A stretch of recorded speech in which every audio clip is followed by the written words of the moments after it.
नमस्कार दोस्तों। आज देश में बहुत ज़ोर शोर से चल रही है हिंदू ग्रोथ ग्रोथ रेट को लेकर के। उसका सबसे बड़ा कारण है कि अभी बीजेपी शासित देश है और बीजेपी पर ये आरोप लगाया जाता है, ये क्या है मैं नहीं कह सकता हूँ।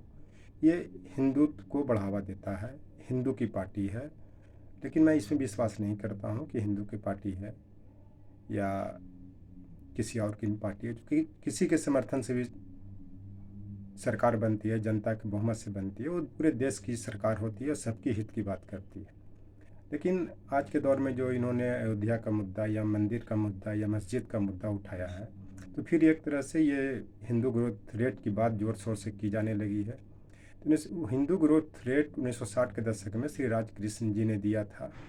उसका कारण ये था कि जो भी साउथ एशिया में जो हिंदू कंट्री थे, उनका ग्रोथ रेट इंडिया से बहुत फास्ट था, जबकि उनकी अर्थव्यवस्था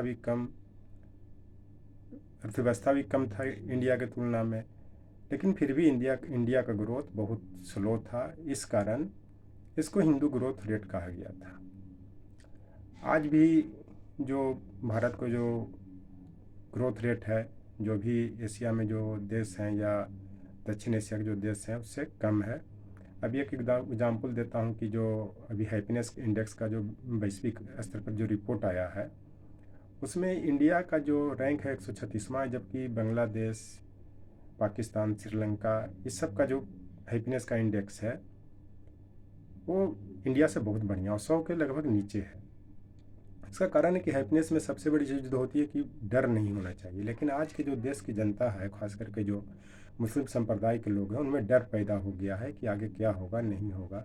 चाहे वो CAA के लेकर हो, चाहे NRC के लेकर के हो, या मस्जिद के लेकर के हो, या मॉब लीचिंग के लेकर के हो, दंगा फसाद के लेकर के हो, चाहे जो अभी हरियाणा में जो 2 मुस्लिम युवकों को स्कॉर्पियो में जलाकर मार देने की बात हो, तो इससे हैप्पीनेस का में भी कमी आने की बात है, या हैप्पीनेस में जो रैंक आया बढ़ा है। तो इसका कारण एक है कि जो हिंदू ग्रोथ रेट की जो बात होती है कि हिंदू विकास दर, उसका एक कारण ये भी है कि अभी भारत में जो 27 बैंक है उसको घटा करके 12 की जाने वाली है, क्योंकि कोई भी देश की जो अर्थव्यवस्था का मजबूत नींव होता है वो बैंक ही होता है। एक चीज़ और मैं आपको बता देना चाहता हूँ कि हिंदू ग्रोथ रेट का एक कारण ये है कि जब 2016 में जब डिमोनेटाइजेशन किया गया माननीय प्रधानमंत्री के द्वारा, तो उनका उद्देश्य ये था कि मुस्लिमों का अर्थव्यवस्था ख़त्म हो जाएगा, नक्सलवाद आतंकवाद पर कंट्रोल होगा, जो मुस्लिम जो मजबूत हो रहे हैं, जो गलत तरीके से धन अर्जन करते हैं, उनको पर बहुत बड़ा आघात पहुँचेगा। लेकिन मैं आपको बता देना चाहता हूँ कि गेहूँ के साथ घुन भी पिसाता है, और जब घुन पिसाता है तो पूरा गेहूँ को बर्बाद कर देता है। मतलब एक गंदा चीज़ पूरे ढेर को बर्बाद कर देता है। उसी तरह से अगर मान लिया जाए कि इनका नक्सल और आतंकवाद या मुस्लिमों को जो गलत तरीके से जो काम कर रहे थे उनको नुकसान पहुंचाना था, उसके साथ साथ हिंदू भी बर्बाद हो गए। उसके बाद इन्होंने GST इतना बढ़ाया 2017 में कि बड़े बड़े से क्या छोटे छोटे तो कारोबारी एकदम फुटपाथ पे आ गए। उसके बाद इन्होंने जो 2020 में जो 22 मार्च 2020 को जो असमय लॉकडाउन का घोषणा की, उसके कारण देश की अर्थव्यवस्था चौपट हो गई।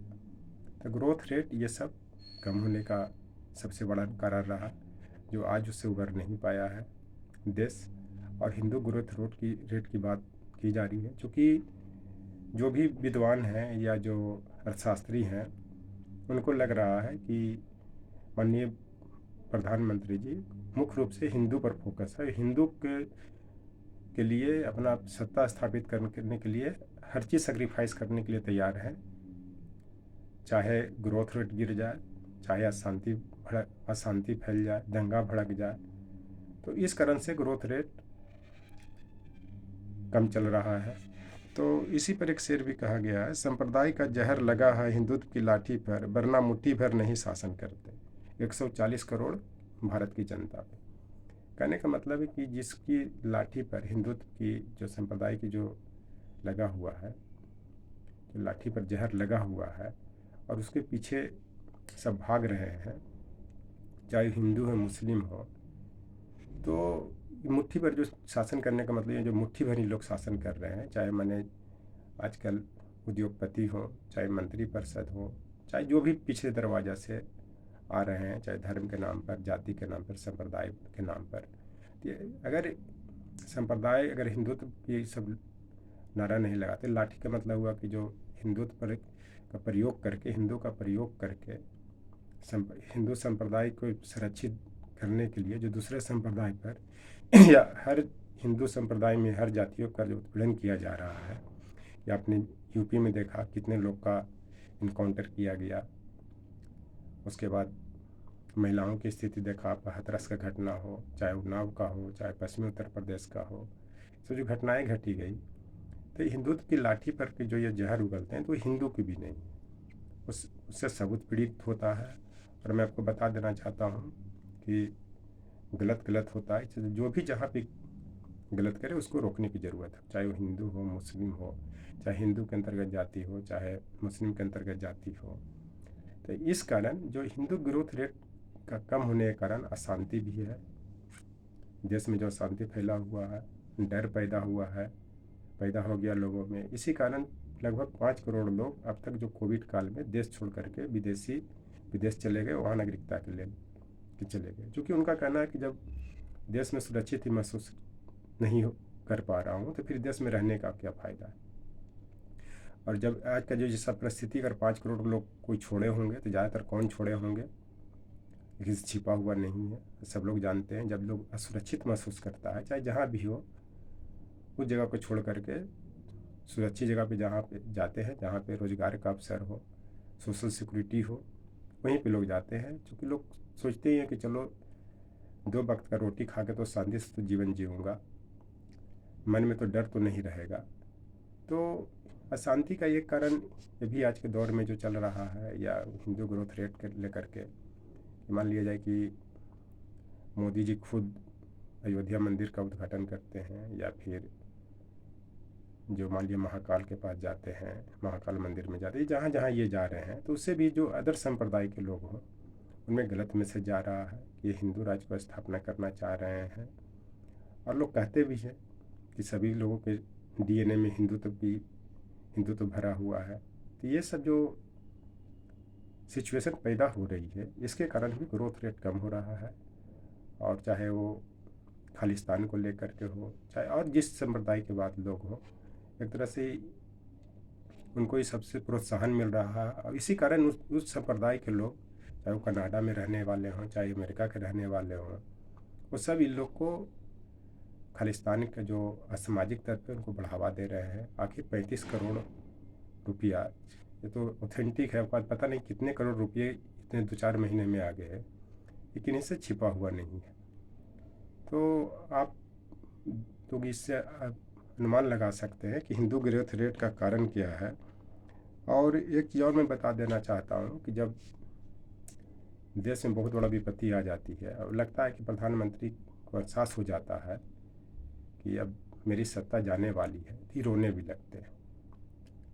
उसका कारण भी है, इमोशनल अटैचमेंट लाते हैं। कभी ओबीसी का छलावा करते हैं, कभी छोटी जाति की छलावा करते हैं कि छोटी जाति को, ओबीसी को बदनाम कर रहा है, इंसल्ट कर रहा है। तो उस पर भी एक शेर कहा गया है, भावनाओं की अंतिम ऊंचाई पर आदमी जुबा खो देता है, कह कुछ भी नहीं पाता, बस रो देता है।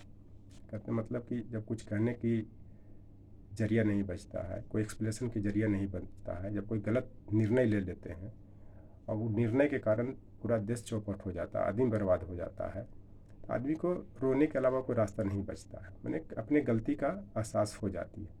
तो जब चिड़िया चू गई खेत तब का करी पछताई के, जब सारा चीज़ बर्बाद हो जाता है, अब बर्बाद हो गया, हो भी रहा है, तब रोने से कुछ नहीं होता। उसका समाधान ढूंढना चाहिए। क्योंकि डिमोनेटाइजेशन किए थे तो ये बोले थे कि मैं देश के लिए परिवार छोड़ा, घर छोड़ा। अच्छी बात है, परिवार ने छोड़ा, घर ने छोड़ा, अपनी पत्नी को भी छोड़ दिया, लेकिन कुछ दिन में अगर मान लिया देश बर्बाद, अब देश भी छोड़ दीजिएगा तो फिर कहीं भी जाइएगा, कहिएगा कि मैं देश के लिए, देश की जनता के हित के लिए मैं देश छोड़ रहा हूँ, संत बन रहा हूँ। तो जब आप सब बर्बाद कर दीजिएगा, जब कुछ रहने लायक नहीं रहेगा, तो फिर आप रो करके क्या कीजिएगा। रोना कोई सोल्यूशन नहीं है। इसका समाधान क्या हो, देश का ग्रोथ रेट कैसे बढ़े। आपने हमेशा कहा कि मैं इंडियन इकोनॉमी को 2025 तक 5 ट्रिलियन बना दूंगा। अब 2030 में 25 में बोल रहे हैं कि टीवी उन्मूलन कर दूंगा देश से, इसका रोड मैप क्या है, आप कैसे ख़त्म कर दीजिएगा। सिर्फ कहने से नहीं होगा। सबसे बड़ी चीज़ है कि लोगों को रोज़गार मिलेगा तब बढ़िया से खाएगा। कोई भी कुपोषित बीमारी या जो गंदी बीमारियां होती हैं, टीबी हो चाहे जो बीमारियां हो, वो कुपोषण के कारण, अच्छा खाना खाने के कारण नहीं होता है। आप सिर्फ खाद्यान्न बंटवा दीजिएगा कि दाल चावल गेहूँ या जौ या मक्का, तो उससे लोग का हेल्थ बन जाएगा। इससे नहीं बनेगा। उसके लिए और भी एक्स्ट्रा विटामिन चाहिए, अच्छे खाना चाहिए। अब क्या खाद्यान्न में किस तरह के क्वालिटी की जो खाद्यान्न बट रहे हैं, किसी से छिपा हुआ नहीं है कि जब एफसीआई में जो सबसे सड़े सड़े अनाज होते हैं उसको भी डिस्ट्रीब्यूट कर दिया जाता है, और ये सब लोग जानते हैं। इस पर माननीय सर्वोच्च न्यायालय ने भी संज्ञान लिया। तो अगर ग्रोथ रेट बढ़ाना है तो महिला को भी सशक्त करना पड़ेगा। सबसे बड़ी चीज़ की पोषण युक्त खाना उपलब्ध हो, मेडिसिन उपलब्ध हो, और जगह जगह स्टॉल बना लगा करके, जो भी महानगर है जहाँ पे संभव हो वहाँ पे कम से कम दाम में खाना की उपलब्धता बढ़िया किया जाए। इससे तभी होगा जब भ्रष्टाचार मुक्त होगा, तभी देश का ग्रोथ रेट मजबूत होगा। महिलाओं को सशक्त करने की बात होगी, महिलाओं को सुरक्षा देने की बात होगी, तब ही ग्रोथ रेट बढ़ेगा। ये चलते 1960 के दशक में महिलाओं को घर से निकलने भी नहीं दिया जाता था, पर्दा प्रथा में रखा जाता था, तो ग्रोथ रेट गिरा था।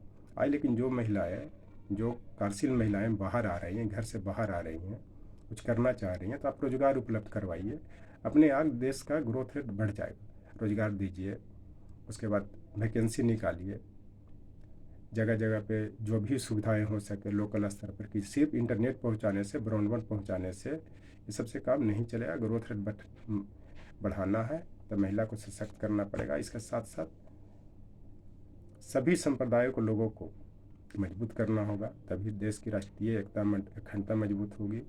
लोग, अमीर लोगों का पलायन रुकेगा, तभी देश मजबूत होगा, ग्रोथ रेट बढ़ेगा। Thank you.